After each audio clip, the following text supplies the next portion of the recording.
Kung interested kayo kung paano ang Ra and Gawori sunscreen, eto yon. So, nagamit ko na siya before pa, last year pa. So, isa ito sa favorite ko na sunscreen for 2025. So, gagamit ako ng two fingers method. At tingnan natin kung paano tong Ra and Gawori sunscreen. So, eto siya. Ayan. So, this is Real Kill 9.9. So, again, this is SPF 50 PA+++.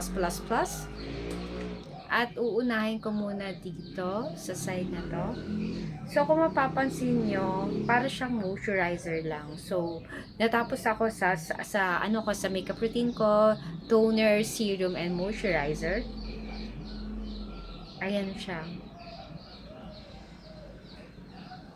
Dito ko siya inuna. Normally kasi, inuuna ko talaga is yung kanan ko. Pero dito nag-start. So, ganyan siya. Wala siyang white cast talaga. So, hindi siya nagbigay ng white cast.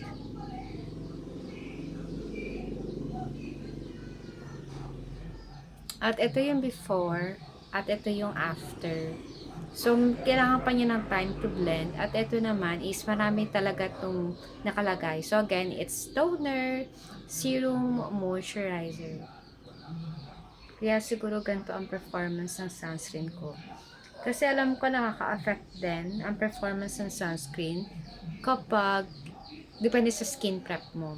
So, ilalagay ko na tong side na to dito. Ayan siya. Ilalagay ko na rin siya sa noo ko.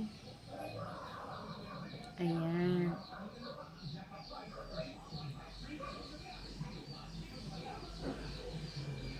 Ito ang signature look ko after ko mag-ayos.